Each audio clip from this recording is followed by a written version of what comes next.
India A versus Sri Lanka A, और इतना craze तो इस बार India versus Afghanistan test match का नहीं था जितना इस ट्रायंगुलर सीरीज का है। वजह साफ है कि इंडियन यंगस्टर्स आपको यहाँ पर खेलते हुए दिखाई देने वाले हैं, चाहे वो वैभव सूर्यवंशी हो, चाहे प्रियांश आर्या हो, चाहे प्रभसिमरन सिंह हो या बाकी खिलाड़ी हो। और इस मैच में भी देखिए आपको क्या रोमांचक मुकाबला देखने को मिला। इंडिया ए की टीम ने श्रीलंका ए की टीम को मात्र 8 रनों के अंतर से हराया, और यह 8 रनों का अंतर भी लास्ट में जाके इंडियन टीम ने जिस तरह से विकेट लिए, तो क्या ही रोमांचक मुकाबला आपको देखने को मिला है। क्या क्या हुआ इस मैच में वन बाय वन बात करेंगे, सारी परफॉर्मेंसेस की, मैच की। इंडिया की टीम ने टॉस जीत के पहले बल्लेबाजी करने का फैसला किया।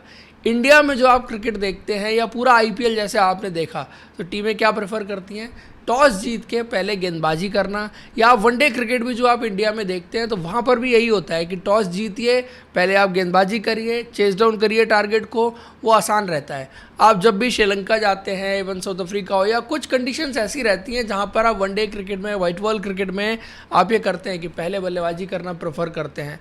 और श्रीलंकन कंडीशंस में होता है कि विकेट जैसे जैसे आप खेलते जाते हैं थोड़ा सा बल्लेबाजी मुश्किल होती हुई चली जाती है, इसलिए टीमें पहले बल्लेबाजी करना जो है वो पसंद करती हैं। इंडिया की टीम ने वही किया। प्रभसिमरन सिंह जल्दी आउट हुए, और देखो रीज़न यही है कि इंडियन प्लेयर्स को, यंगस्टर्स को क्यों इंडिया ए में खिलाया जा रहा है, ताकि वो जो डिफरेंट कंडीशंस डिफरेंट जगह पर होती हैं उनसे भी यूज टू हों। पूरा आईपीएल आप देख रहे थे कि एकदम फ्लैट सरफेस, एकदम सीमेंट जैसा विकेट होता है, वहाँ पर आ रहे हैं थ्रू द लाइन, आप चौके छक्के लगाते हुए देख रहे हैं।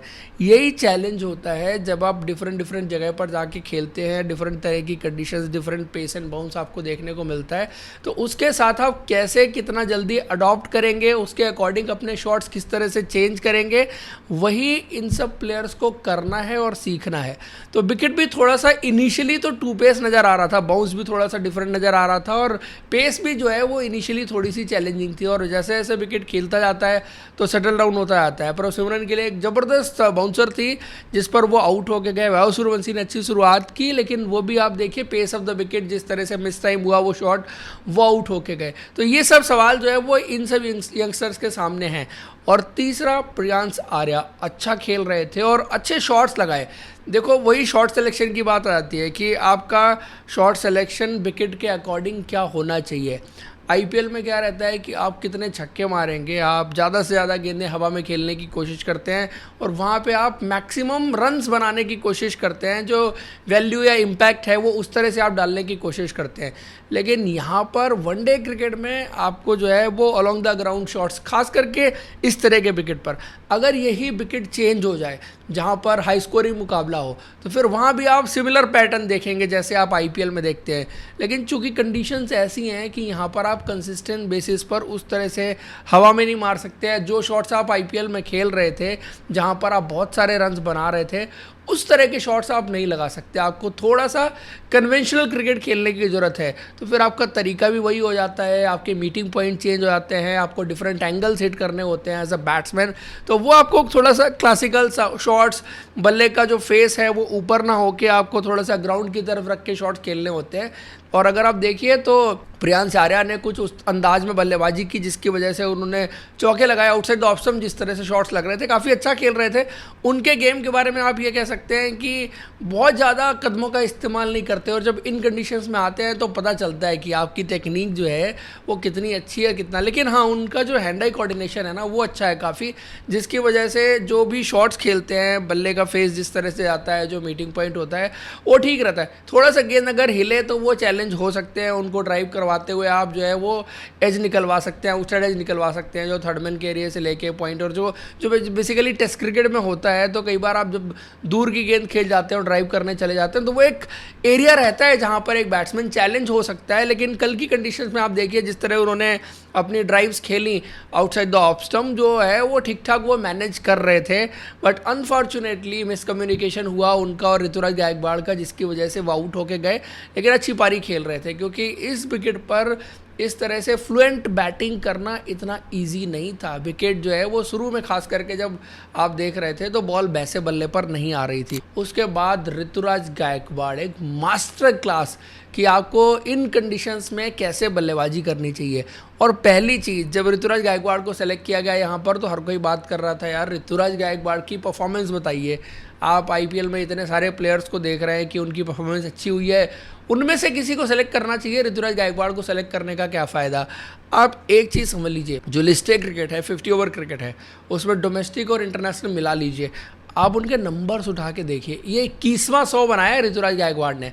पिछले 3-4 सीजन जो डोमेस्टिक क्रिकेट में लिस्ट के रहे हैं, उन्होंने आग लगा रखी है। वो और देवदत्त पाटिकल 2 ऐसे प्लेयर हैं जिनके नंबर एकदम लिस्ट क्रिकेट में जो है वो ब्रैड मैनिस्ट आपको नजर आएंगे। और इंडियन क्रिकेट में भी अगर आप देखिए, ट्रू सेंस में कोई विराट कोहली को रिप्लेस कर सकता है। वो प्लेइंग स्टाइल की वजह से मैं बात कर रहा हूँ, ये कोई प्लेयर टू प्लेयर कंपैरिजन नहीं है कि जिस तरह से बल्लेबाजी करते हैं। क्योंकि आप ऋतुराज गायकवाड़ को बल्लेबाजी करते हुए देखिए, बहुत अच्छा टेम्परामेंट आपको उनका नज़र आएगा, बहुत अच्छी टेक्निक जो वाइट बॉल क्रिकेट के हिसाब से आप देखिए तो आपको एकदम परफेक्ट नज़र आएगी।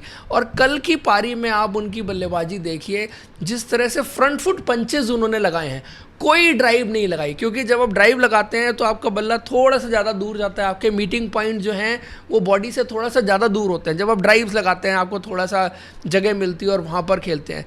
आप ऋतुराज गायकवाड़ के जितने भी शॉट्स जो फ्रंट फुट पर खेले गए, रेयरली उन्होंने कोई ड्राइव लगाई, अनटिल एंड अनलेस उनको कुछ फुल टॉसेस मिली जिस पर उन्होंने चौके छक्के लगाए, उन बॉल्स को आप छोड़ दीजिए।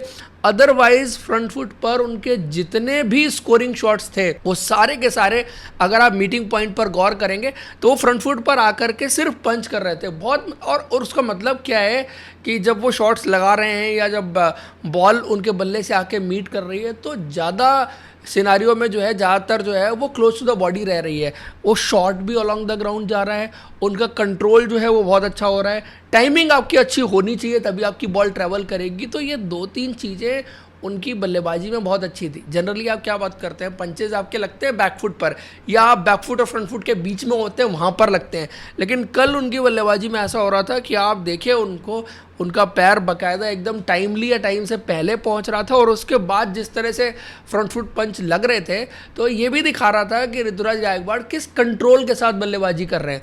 अब ये तो कहा नहीं जा सकता है क्योंकि आईपीएल में वो स्ट्रगल कर रहे थे कि उनकी फॉर्म बहुत अच्छी है और जब बल्लेबाज फॉर्म में बहुत अच्छी होता है तब इस तरह से बल्लेबाजी करता है। नहीं, आई थिंक ये वो अपनी स्किल दिखा रहे थे और जिस तरह से उन्होंने स्कोर किया ना, ये I think it was treat to watch. जिस तरह से, जिस अंदाज में उन्होंने ये पारी खेली है, डिफ़िकल्ट कंडीशंस में लोग कहेंगे कि थोड़ा सा स्ट्राइक रेट स्लोअर साइड पर था, ये था, बट आई थिंक क्या है कि ये जो कंडीशंस हैं जिनमें ये स्कोर बनाया गया है उसके हिसाब से जाएं तो एकदम परफेक्ट पारी थी। क्योंकि दूसरे एंड पे तिलक वर्मा ने भी खेला और तिलक वर्मा ने 97 बॉलें ली 60 रन बनाने के लिए, तो वो आप देखिए 61.85 का स्ट्राइक रेट मात्र। हालांकि जो पारी की ज़रूरत थी उस टाइम पर, जैसे 3 विकेट निकल गए थे तो आपको थोड़ा कंसोलिडेशन चाहिए था और थोड़ा सा शायद स्ट्राइक रेट बेटर हो सकता है। क्योंकि आप आदी हैं 200 का स्ट्राइक रेट, इवन 250, 260, 270 का स्ट्राइक रेट आप पिछले 2 महीने से देख रहे हैं तो आपको लगेगा कि यार ये 62 का strike rate. But one day cricket में वो कंसोलिडेशन फेजेस होते हैं जहाँ पर आप आके इस अंदाज में भी बल्लेबाजी करते हैं और यही अडॉप्टेबिलिटी है कि आपके जब 3 विकेट गिरे हैं आपको पता है कि ये विकेट ऐसा है, यहाँ पर अगर हम किसी तरह से 280-290 बना सकते हैं तो मैच अच्छा बना सकते हैं अपनी टीम के लिए। क्योंकि वनडे क्रिकेट में जब फिर विकेट गिरते हैं ना तो फिर आप बहुत पीछे भी रह जाते हैं स्कोर से, तो उस हिसाब से शायद हाँ थोड़ा ज़रूर मैं कहूँगा कि और स्ट्राइक रेट बेटर हो सकता है। बट तिलक वर्मा ने कप्तानी पारी खेली और तिलक वर्मा के बारे में जो मैच्योरिटी या अडॉप्टेबिलिटी की बात होती है वो यही है कि वो डिफरेंट गियर्स में बल्लेबाजी करना जानते हैं। कि उनको जब आप T20 वर्ल्ड कप में आईपीएल में देख रहे थे तो वो 200-250 का स्ट्राइक रेट या 300 का स्ट्राइक रेट भी उन्होंने मैच करवा के दिखाया।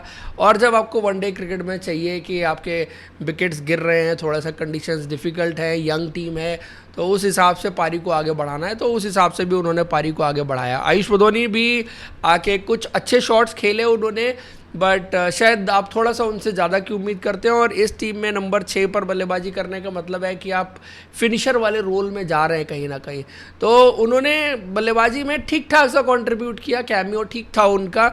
उसके अलावा सूर्यांश हेगड़े काफ़ी इंप्रेसिव थे क्योंकि उन्होंने जिस तरह से शॉट्स लगाए और इनका जो बैट फ्लो है या बैट स्विंग है वो आई थिंक बहुत ही कमाल का है, एकदम सीधा आप देखिए खड़े रहते हैं, स्टैंड एंड डिलीवर वाले शॉट्स जो है वो इनकी बल्लेबाजी में, और इनकी बल्लेबाजी में वो एक्स फैक्टर है। आप जिस तरह से इंडियन क्रिकेट में ऑलराउंडर्स की बात करते हैं, नीतीश कुमार रेड्डी जिस तरह से बल्लेबाजी करते हैं, हार्दिक पांड्या जिस तरह से बल्लेबाजी करते हैं, सूर्यकांत सेगड़े का भी बल्लेबाजी का potential, specially shots making ability जो है वो बहुत कमाल की, और मुझे लगता है कि वो धीरे धीरे करके अपने आप को आगे एक एक स्टेप करके ले भी जा रहे हैं बल्लेबाजी में।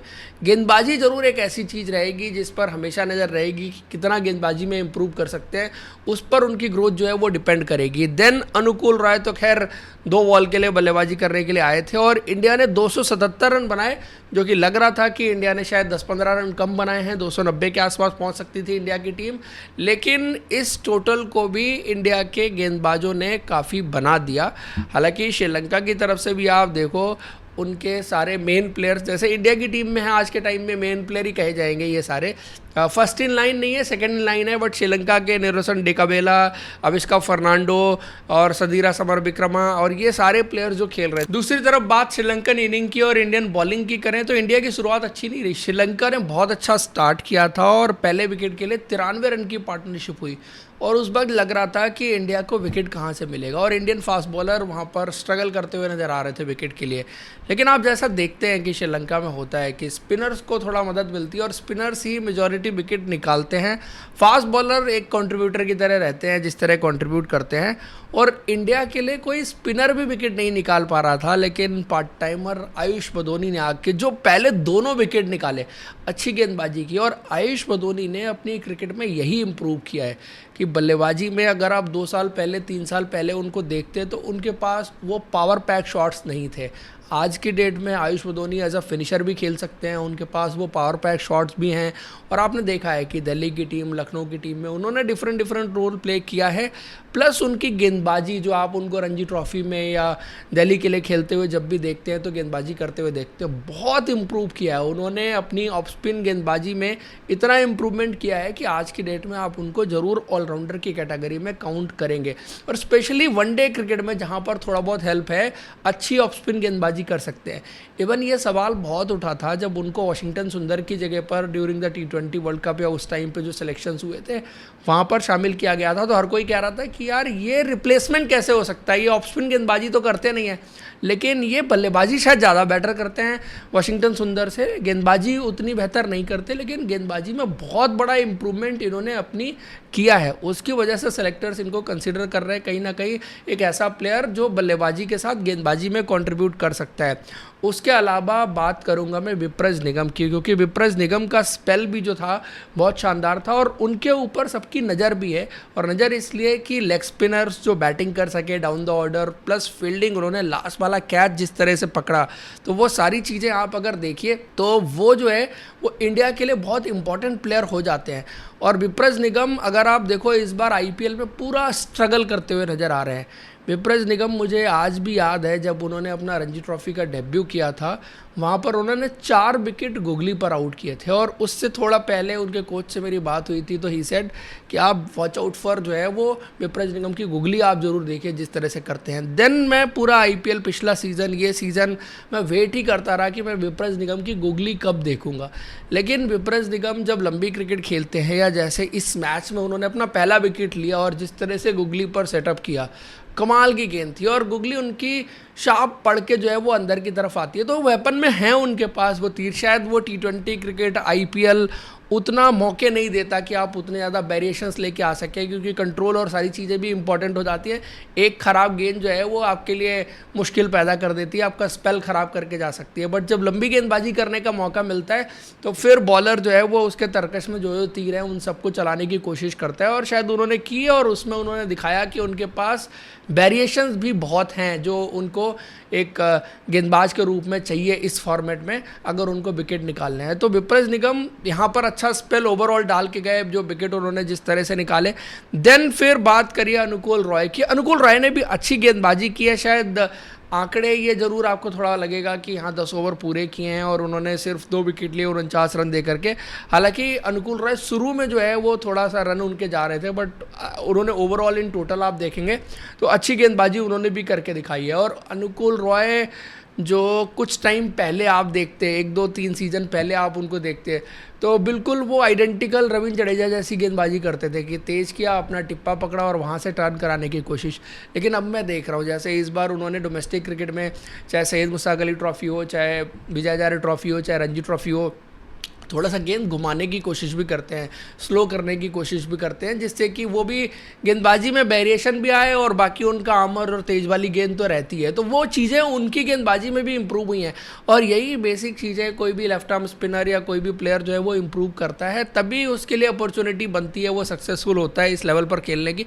तो आई थिंक मेरे हिसाब से वो भी काफ़ी इंप्रेसिव रहे, क्योंकि लास्ट में उन्होंने जिस तरह से बैक टू बैक विकेट निकाले और खास करके वो ओवर जो था, जो मेडन ओवर उन्होंने निकाला, तो वो गेम में आप कह सकते हैं एकदम टर्निंग पॉइंट था वो, जहाँ पर इंडिया की टीम लग रहा था कि हार रही है, वहीं से जो है वो मैच पलटना शुरू हुआ।